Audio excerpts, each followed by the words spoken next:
வணக்கம் மாணவ செல்வங்களே, உங்கள் அனைவரையும் அன்புடன் வரவேற்கிறோம். முந்தைய பாடத்தலைப்பில் மனிதர்களின் வெளியேற்ற அமைப்பு மற்றும் சிறுநீர் உருவாக்கும் வழிமுறை பற்றி நீங்கள் கற்றுக்கொண்டீர்கள்.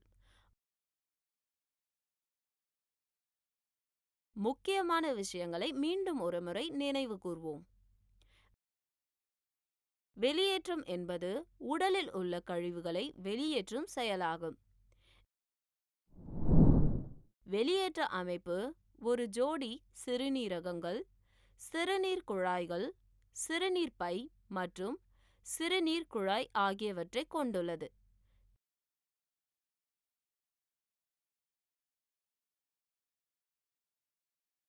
சிறுநீரகத்தி சிறுநீரகங்களில் காணப்படும் செயல்பாட்டு பகுதிகள்.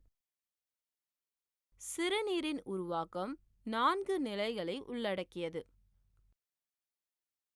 குளோமருலர் வடிகட்டுதல்,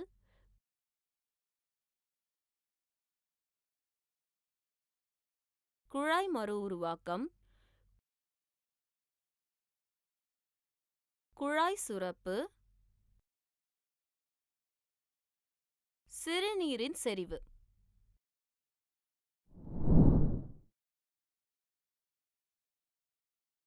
இன்று 10ஆம் வகுப்பு உயிரியலின் வாழ்க்கை செயல்முறைகள் பாடத்திலிருந்து மற்ற உயிரினங்களில் கழிவு வெளியேற்றுவது பற்றி உங்களுக்கு விளக்குகிறேன். கற்றுக்கொள்வீர்கள். இந்த தலைப்பை படித்த பிறகு நீங்கள் இதை பற்றி அறிந்து கொள்வீர்கள். ஒற்றை உயிரணுக்களில் வெளியேற்றம், பல உயிரணுக்களில் வெளியேற்றம், தாவரங்களில் வெளியேற்றம், தாவரங்களில் 2ஆம் நிலை வளர்சிதை மாற்றங்கள். முக்கிய வார்த்தைகள்: ஜவ்வூடு பரவல், சுருங்கும் சாற்றுக்குழிகள்,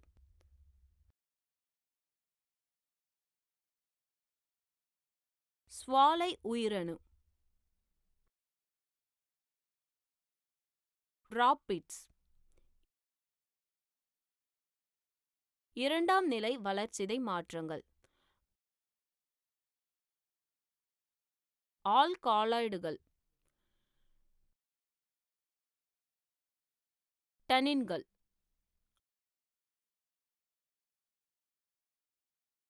மரப்பால்,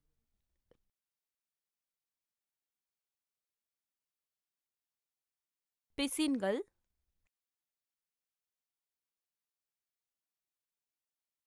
சுரத்தல். அனைத்து உயிரினங்களுக்கும் செரிமானம், சுவாசம், போக்குவரத்து மற்றும் வெளியேற்றம் போன்ற பல்வேறு வழிமுறைகள் அல்லது செயல்முறைகள் உள்ளன என்பதை நாம் அறிவோம்.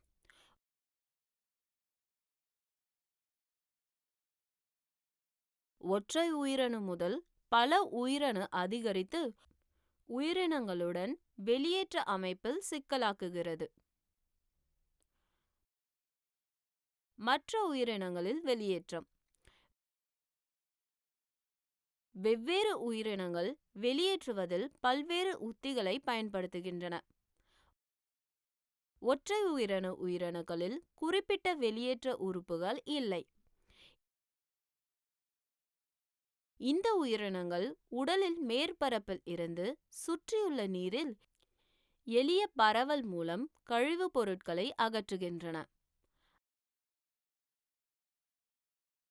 அமீபா, பாராமிசியம் போன்ற நன்னீர் உயிரினங்கள் சுருங்கும் சாற்றுக்குழிகள் எனப்படும் ஜவ்வூடு பரவல் உறுப்புகளை கொண்டுள்ளன.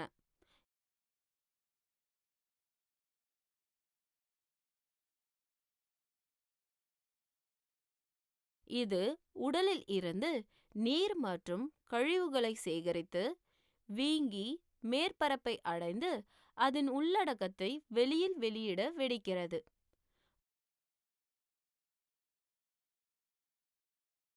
முக்கிய வெளியேற்ற செயல்முறை உடல் மேற்பரப்பில் ஜவ்வூடு பரவல் மூலம் நடைபெறுகிறது. பல உயிரணு உயிரினங்கள் உடலில் இருந்து கழிவுப் பொருட்களை அகற்றுவதற்கு வெவ்வேறு வெளியேற்ற உறுப்புகளை கொண்டுள்ளன. வெளியேற்ற உறுப்புகளின் கட்டமைப்பு மற்றும் செயல்பாடு சிக்கலானது. கடற்பாசிகளிலிருந்து மனிதர்களுக்கு அதிகரிக்கிறது.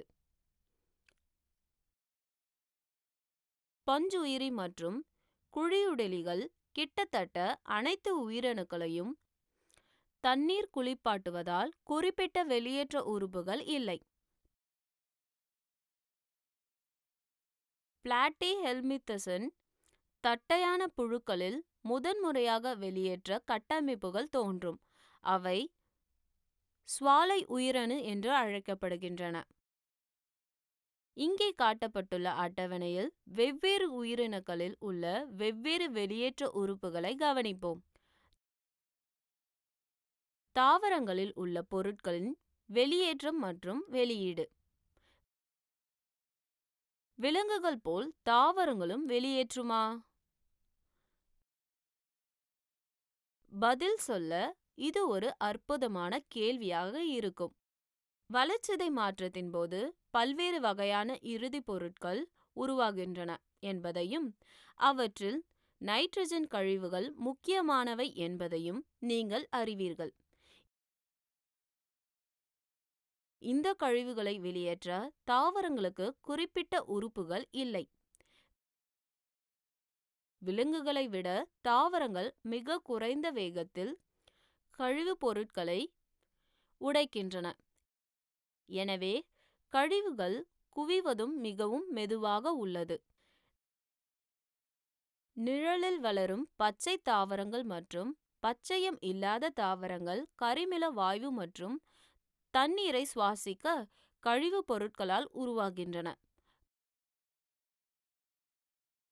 பிராணவாயு ஒளி சேர்க்கையின் போது உருவாகும் கழிவுப் பொருட்களாக கருதப்படலாம். இது இலைகளின் இலை துளைகள் மற்றும் தண்டுகளின் பட்டை துளைகள் வழியாக வெளியேறுகிறது. தாவரங்கள் எவ்வாறு தனது உடலில் இருந்து கழிவுப் பொருட்களை நிர்வகிக்கின்றன அல்லது வெளியேற்றுகின்றன? ஆவியுயிர்ப்பு மற்றும் நீர்க்கசிவு போன்ற ஒரு செயல்முறை மூலம் தாவரங்கள் அதிகப்படியான தண்ணீரை அகற்றலாம். புல்லின் இலைகளில் நீர்த்துளிகள் போன்ற பனிக்கட்டிகள் அதிகாலையில் ஈரப்பதமான காலநிலையில் காணப்படும்.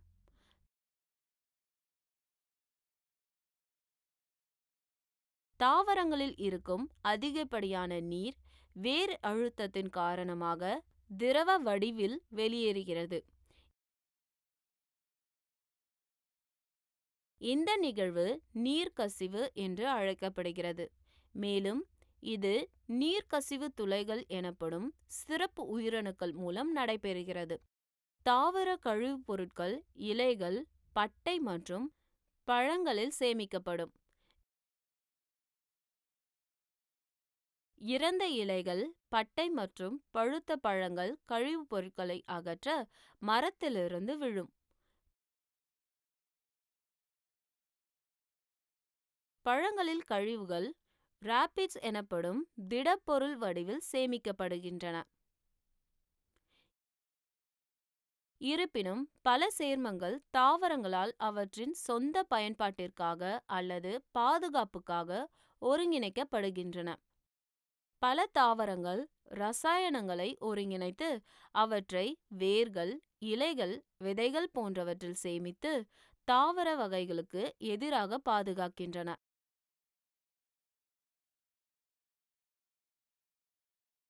பெரும்பாலான இரசாயனங்கள் சுவைக்கு விரும்பத்தகாதவை. எனவே தாவர வகைகள் பொதுவாக இத்தகைய தாவரங்களை சாப்பிட விரும்புவதில்லை. சில இரசாயனங்கள் நச்சுத்தன்மை வாய்ந்தவை மற்றும் அவற்றை உண்ணும் விலங்குகளை கூட கொல்லக்கூடும்.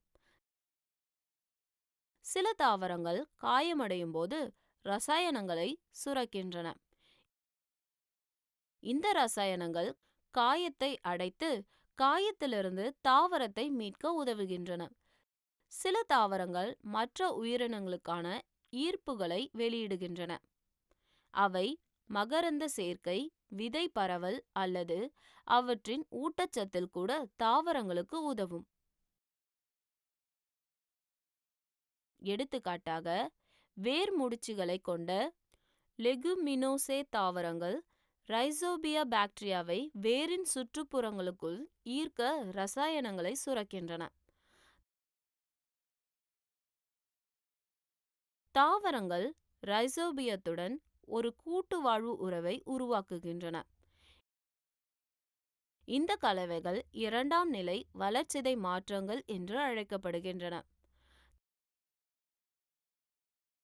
தாவரங்களில் உற்பத்தி செய்யப்படும் உயிர்வேதியியல் பொருட்கள் முதன்மை வளர்சிதை மாற்றங்கள் மற்றும் இரண்டாம் நிலை வளர்சிதை மாற்றங்கள் என இரண்டு வகைகளாகும். மாவு சத்துகள், கொழுப்புகள் மற்றும் புரதங்கள் போன்ற பொருட்கள் முதன்மை வளர்சிதை மாற்றங்கள். சாதாரண வளர்ச்சி மற்றும் வளர்ச்சிக்கு தேவையில்லாத பொருட்கள் இரண்டாம் நிலை வளர்சிதை மாற்றங்கள். எடுத்துக்காட்டாக, ஆல்கலாய்டுகள், டானிஸ், பிசின்கள், கோந்துகள் மற்றும் மரப்பால் போன்றவை.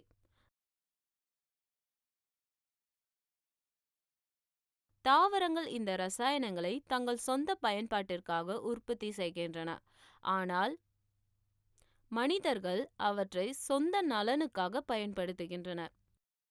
அவை பொதுவாக நிறம் மற்றும் மணம் கொண்டவை. ஆல்கலாய்டுகள் இவை நைட்ரஜன் துணை தயாரிப்புகள் மற்றும் விஷம். இவை தாவரங்களின் வெவ்வேறு பகுதிகளில் சேமிக்கப்படுகின்றன. தாவரங்களில் உள்ள பொதுவான ஆல்கலாய்டுகள் மற்றும் அவற்றின் பயன்பாடுகள் கீழே கொடுக்கப்பட்டுள்ளன. டானின்ஸ் கார்பன் கலவைகள் மற்றும் தாவரத்தின் வெவ்வேறு பகுதிகளில் சேமிக்கப்பட்டு ஆழமான பழுப்பு நிறத்தில் இருக்கும்.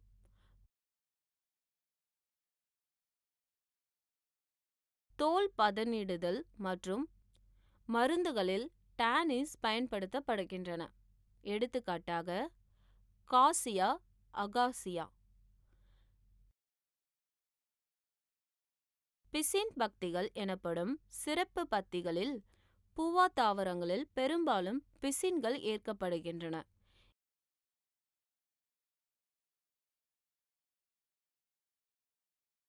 இவை வார்னிஷ்களில் பயன்படுத்தப்படுகின்றன. எடுத்துக்காட்டாக, பினஸ். கோந்துகள். வேம்பு, அகாசியா போன்ற தாவரங்கள் கிளைகளை வெட்டும்போது பசை எனப்படும் ஒட்டும் பொருளை வெளியேற்றும்.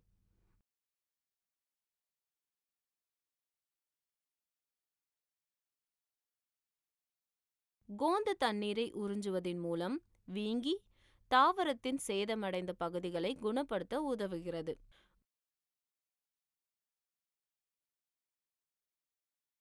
கோந்துகள் பொருளாதார ரீதியாக மதிப்புமிக்கவை மற்றும் மருந்துகள், உணவு போன்றவற்றை தயாரிப்பதில் பசைகள் மற்றும் பிணைப்பு முகவர்களாக பயன்படுத்தப்படுகின்றன. மரப்பால் என்பது தாவரங்களால் சுரக்கும் ஒரு ஒட்டும் பால் வெள்ளை பொருள். மரப்பால் மரப்பால் உயிரணுக்கள் அல்லது மரப்பால் பாத்திரங்களில் சேமிக்கப்படுகிறது. ரப்பர் ஹெவியாவின் பிரேசிலியன்சிஸ் அதாவது ரப்பர் ஆலையில் மரப்பால் தயாரிக்கப்படுகிறது.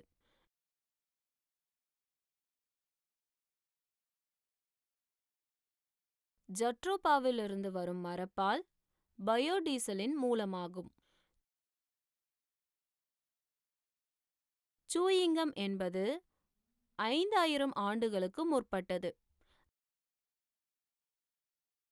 நவீன சூயிங்கம் முதலில் செடிகளிலிருந்து இயற்கையான மரப்பால் ஆனது.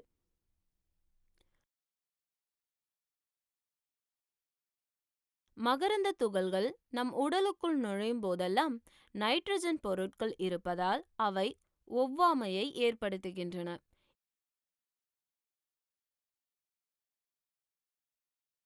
இந்த ஒவ்வாமை தோல் ஒவ்வாமை மற்றும் ஆஸ்துமாவை ஏற்படுத்துகிறது.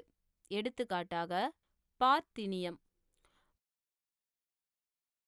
புருகுமன் என்ற தாவரவியலாளர் வேர்களில் மண்ணிலிருந்து திரவத்தை உறிஞ்சுவது மட்டுமல்லாமல் அவற்றின் விசித்திரமான சுரப்புகளின் ஒரு பகுதியை மீண்டும் அதனுள் திருப்பி விடுகின்றன என்பதை தனது சோதனைகளிலிருந்து நிரூபித்தார். உதாரணமாக, ஒரே மண்ணில் 4 அல்லது 5 வருடங்கள் தொடர்ந்து ஒரே ஆப்பிள் பயிரிட்டால் வேர் சுரப்பு காரணமாக பழங்கள் விளைவதில்லை மற்றும் நீங்கள் அதிக உரங்களை பயன்படுத்தினாலும் சரியான மகசூலை தராது. வெளியேற்றம் மற்றும் சுரப்பு. வெளியேற்றமும் சுரப்பும் இயற்கையில் ஒன்றே. இரண்டும் பொருட்களின் பத்தியில் அல்லது இயக்கத்தில் ஈடுபட்டு இருக்கும். இரண்டு செயல்முறைகளும் உடலில் இருந்து தேவையற்ற கூறுகளை நகர்த்தி அகற்றுகின்றன. வெளியேற்றம் என்பது ஒரு உயிரினத்திலிருந்து பொருட்களை அகற்றுவதாகும். அதே சமயம் சுரப்பு என்பது ஒரு புள்ளியிலிருந்து மற்றொரு இடத்திற்கு பொருள் நகர்த்துதல் ஆகும். எனவே சுரப்பு செயலில் உள்ளது, அதே நேரத்தில் வெளியேற்றம் செயலற்றது. மனிதர்கள் கண்ணீர், சிறுநீர், கரிமில வாயு மற்றும் வியர்வை போன்ற பொருட்களை வெளியேற்றும் போது சுரப்புகளில் நொதிகள், இயக்குநீர்கள் மற்றும் உமிழ்நீர் ஆகியவை அடங்கும். தாவரங்களில் அதன் சுற்றுப்புறங்களில் வேர்கள் மற்றும் இலைகள் மற்றும் பட்டைகள் விழும்.